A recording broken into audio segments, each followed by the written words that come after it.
So EHEX is back up to a penny, which means by the time you see this video, it could be up, it could be down. That means it's just crypto. And also, we gotta talk the importance of fear, uncertainty, and doubt.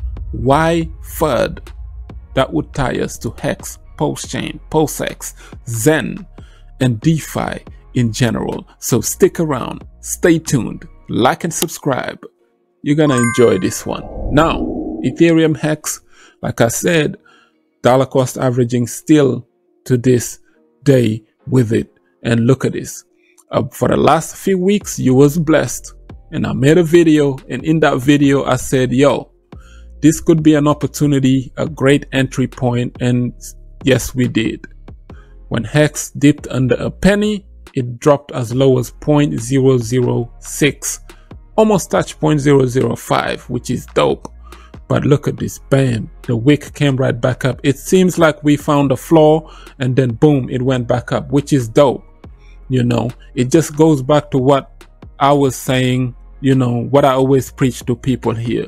Crypto always gives you an opportunity to get in. Always an opportunity, an entry point. When everybody runs away, you find a flaw, look for somewhere you can dive in. We did that back in October, November, you know, January, February, March, all the way up to April of this year by just dollar cost averaging slowly into Zen, slowly minting Zen, and all of a sudden in April, Zen 12x. The chart that was meant to go down forever found a flaw and came back up 12x, and we made beautiful gains, right? Which is dope, a few $1,000s gains from Zen crypto. And when I seen that in Hex, I said, yo, everybody's running away from Hex. Even the founder himself, Richard, made a tweet and he was saying, you know what, the money might be into PHEX now. Looks like the people have chosen. But EHEX still has a statement to make, because that's the baby, that's the unicorn. This is the reason why I said, yo, my large allocation which within the Hex ecosystem, Pulschain, pulsex, and EHEX and PHEX, I'm allocating a large amount into EHEX, and I have my own reasons why. Nobody has a crystal ball. No YouTuber can tell you what's going to happen in the future. We all just speculating, we investors, you know, but I have my reasons that I see to be valid as to why I'm voting EHEX as the better one moving forward. Now, this is not to say Hex on Pulschain and pulsex and whatnot are not better, but this is just me saying, you know what, this one here is sitting on Ethereum. Upgrades are coming, which would make Ethereum fees much lower from Vitalik and them, maybe 300 years from now, but it's coming. My guess is hopefully it will get here before 2025. If it doesn't, hey, we tried. But by then, increased adoption always starts with Ethereum. No blockchain was ever able to overthrow Ethereum. Yes, Pulsicons, I hear you. They reckon Pulschain might do so. But I'm just saying, no blockchain, no layer one has ever took down Ethereum spot in terms of barrier of entry, adopting people. Ethereum could adopt people through meme coin. You've seen how many people Shiba Inu have onboarded back in 2021. You've seen how much numbers Ethereum did. You've seen how much numbers Uniswap, the #1 DEX in crypto to this day period, have brought in. I don't care how centralized Ethereum is. Never forget EHEX as a hexagon. That would be a huge mistake in my humble opinion. Do not forget EHEX, and EHEX just shown. It demonstrated its power, bro. It flowed here and boom, shot right back up to a penny. I'm hoping it dips down again. You know, as long as it keeps dipping, I keep on buying. That's my take on EHEX. And that brings us to the subject today, which is the importance of fear, uncertainty, and doubt. Because I've seen an interesting article. Look at this. Cardano's creator Charles Hoskinson said that the $7 trillion that everybody been talking about for the last few days in crypto, a storm of money is coming over here. A ball of money is coming into crypto to feed altcoins. We was all excited, but Charles said, yo, BlackRock's Bitcoin ETF approval of this to flood the market with fresh money. Charles saying, well, it's just an agenda for them to just hype up. If you read this article, he said they're just trying to, you know, pump up Bitcoin and then figure out a way to suppress these altcoins, to kill them off so they can say, haha, look, they were all shit coins, so we can, you know, move on with Bitcoin as the superior product. So their agenda going into the next bull market is to pump Bitcoin as high as they can, because, you know, retail cannot pump Bitcoin as high as we used to be able to do back in 2015, 16, 17, and that, you know. We can take Bitcoin from $3,000 to $69,000. We can take Bitcoin from $200 to $20,000. That was all retail money. But institutional money can take Bitcoin from $69,000 above 100K and whatnot, $200,000, $300,000 Bitcoin. You're going to need the likes of BlackRock's and the MicroStrategies and that to do such and such. Because, you know, even in the 2021 bull market, you can see that institutional investors heavily participated in the Bitcoin pump. You know, it wasn't just retail, the little guys, us, institutional investors. You was always seeing on the news in 2021, hey yo, BlackRock is buying this much Bitcoin, Grayscale is buying thousands of Bitcoin, MicroStrategy, and all of those, PayPal, even Elon got in there, you know, $1 billion worth of Bitcoin he bought. That was institutional money coming into crypto. But only them now can help take Bitcoin to the next level, because the asset class is just, Bitcoin is becoming too large. That's the power of BTC, power of just having a real world use case, you know. Unlike some DeFi projects out there claiming to have real world utility that trash talk, Bitcoin with $1 trillion market cap has use case, institutional money. PayPal is not buying no stupid DeFi project now, aren't they? Some people are just dumb to say, make stupid statements like that. Like, where's the use case of Bitcoin? PayPal is buying Bitcoin. They wouldn't have bought it if they had no use. What you thought they just, what they're doing, pump and dump? If Amazon and them are getting in here buying Bitcoin, if countries are adopting Bitcoin as a legal tender, why is Bitcoin sitting up here then? Huh? With $500 billion in terms of market cap. You don't see no little DeFi. I don't want to go there, bro. People are just, all right. Now, let's get back to this, bro. So Charles, his whole argument was this right here. Hoskinson's statement reflects on his criticism of those who exhibit strong loyalty to a single crypto and reject any form of compromised collaboration. Did you hear that close? He's saying Bitcoin maxis, being a maximalist at anything, often believe that they favor their own crypto, and that is the ultimate solution, and they dismiss the potential benefits of any other project or involvement. So according to this, right, what I understood was that no other project matters, only Bitcoin. And this mindset is dangerous to have, a maximalist mindset. It's almost like a yes man behavior to Satoshi. You see some DeFi projects, they have this attitude as well, you know. Is my platform or nothing else matters, which is trash, because you got your head in the sand pretty much. You will never hear a contrarian view and respect it. That's why I respect the likes of this, one of my favorite YouTubers, Coinsider. He made a video last year, 1 month before Terra Luna collapsed. Look what he titled it. The undeniable proof that Luna plus UST equals Ponzi, and how it is bound to collapse because of the holes that he found in them, and also people like BlackRock and that taking a shot at Do Kwon indirectly, telling him, yo, if we wanted to, we can tumble your little Ponzi.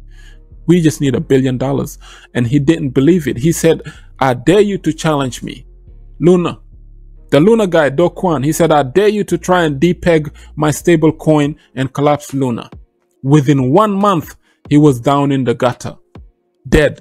And this guy, he kind of highlighted, you know, how the UST Ponzi work and how it was bound to collapse. A video that truly deserves 1 million views. So shout out to Coin Insider. And which brings me to why F.U.D is needed in crypto, because he saved a lot of people money 1 month before Luna collapsed. And that particular DeFi project that I just mentioned, its developer tried to take a jab at me. You know, he's just being a petty little whatever. He tried to take a jab at me, made an AMA after I made a certain video where I mentioned my favorite YouTuber, one of my favorite ones, to highlight the importance of fear, uncertainty, and doubt, and how he saved some of the Luna Classic community from losing their money before Do Kwon caused a huge collapse, pretty much. Even if he didn't, you know, we all know who did, but institutional power.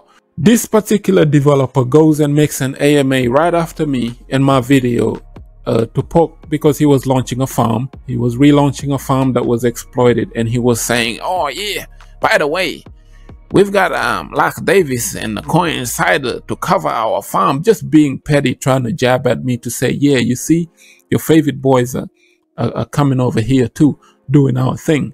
And it backfired, and it all lies, dust hit him right back in the face, where he can, you know, DeFi developers are the biggest liars. They just make up fake partnerships in their head. Oh, Chainlink is coming. We got a partnership with Hex. We got a partnership with Cardano. We got to do this and do that. The biggest liars are the DeFi developers, I tell you. It backfired straight. This is the importance of fear, uncertainty, and doubt. I like hearing constructive criticism, contrarian view, as opposed to just being a yes man, yes man, yes man, sucking on the DeFi developer. Whatever he says just goes. No one's allowed to FUD. No one's allowed to spread fear. No one's allowed to ask questions. No one's allowed to you just a whiny little this or you whiny little that. But the biggest clowns, the sausage PP suckers, sucking on these developers. They would have never hear what is wrong with a project, because if you don't hear a contrarian view, if you don't hear constructive criticism, you don't have an open mind. That's what Charles Hoskinson tried to tell these Bitcoiners, because they don't respect altcoins. Even Pulschain, pulsex, which is my second point right here, with the Hex situation, right? Richard Hart last year, outrage marketing. He was out there, yep, Hex 10,000x, we made a victory, we outperformed every single altcoin, X, Y, and Z.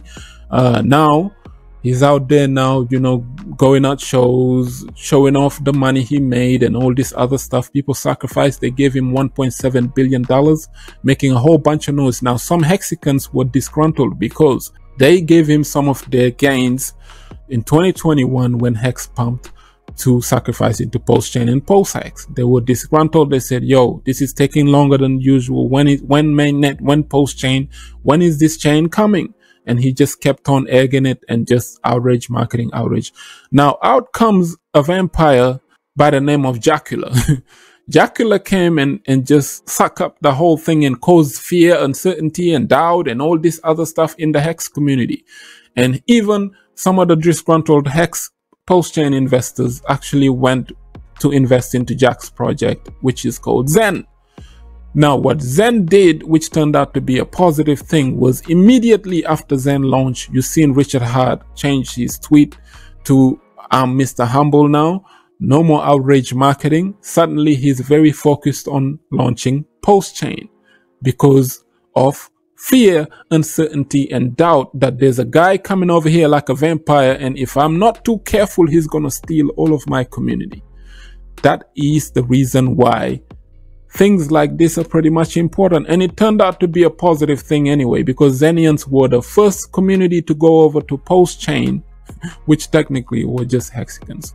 They went over to Pulschain and they started minting Zen on Pulse and doing X, Y, and Z onto Pulschain, and they kind of boosted the numbers, and Pulschain 2 to 3x. Zenians participated in them gains. Right now, Pulschain is under sacrifice price. I'm just saying, accumulation phase, when everybody runs away, when everyone is scared, when everyone is calling Pulschain a ghost chain, is the right time to be buying these things and getting in. That's the power of these things. So things like that are needed into crypto. You can't just have the yin without the yang. You know, if everybody's just a yes man, whatever the developer says, we goes. Whatever the founder says, we go with it. Nobody's allowed to criticize anybody. No one's allowed to ask questions. things would often go wrong everywhere because you turned an entire crypto industry, especially DeFi. I see a lot of yes men in these DeFi, some of these DeFi projects. It's always yes, yes, whatever the developer says. If the developer says, yo, I'm late, everybody just shushes, right? If I was to open a restaurant and I tell you guys that I'm launching this thing on Friday, my restaurant is going to open. Everybody bring your money and spend it. You're going to have the best steaks ever. Friday at noon, everybody come over, announcement, everything is coming. I promise. I made this publicly now. And everybody come over to a Friday only to find me making excuses, say, hey, there's a delay. My cook is not here. Such and such is not here. Come back Monday. Now, first time around, people are going to understand. Some people will. But next time around, if you keep on doing that and doing that, what does your customers would think about you, the restaurant founder? You would hear a lot of criticism and a lot of, yo, this dude doesn't respect us. He doesn't respect our money. Therefore, we don't want to spend it with him. That's why a lot of these DeFi projects are doomed to fail in the future because they disrespect their investors on a day-to-day basis without even an apology, and then have the nerve to demand an apology from the fathers. The people that lost money in these protocols that say, well, yeah, our price has gone up by 5% today and it's still here paying after 2 years, therefore you should apologize. But them who caused you to lose money, them who disrespect their investors who are giving them money, they don't apologize at all for making delays and disrespecting people publicly. You have to talk to them privately, like they entitled or something like that. This is the stupidity where this thing has gone. But the universe always rewards people back of how they're dealing with others. If you keep doing like that to your investors, no major corporation is coming into DeFi to do anything with you. Nobody's coming here to partner with these clowns or work with them or do anything.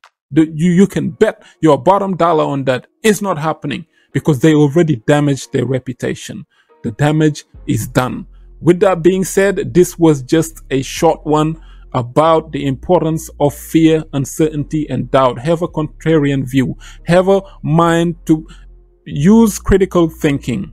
Stop being a yes man to every single project. The reason why I like Zen is Jack Levin. People say, Jack Levin, Zen Shiba's launching. Look, this is just another meme coin. It's trash. It's this and that. You know what Jack says? It's cool. I don't care. It's fair crypto. Let them do what they want to do. They're allowed to do what they want to do. Jack, this one says such and such about you. Fair. Let them talk. Let them do what they want to do. You don't see people just saying, well, we all have to think in one direction. You know, it has to be this or nothing and whatnot. Allow your community to be able to ask questions, to be able to use critical thinking to, you know, it's human nature, you know. You can't create a whole bunch of yes men around you and be the smartest one in the room. Surround yourself with people who can challenge you sometimes so you can do better, so you can improve on yourself, so you can say, hey, maybe I'm doing this and this and this and that wrong, you know.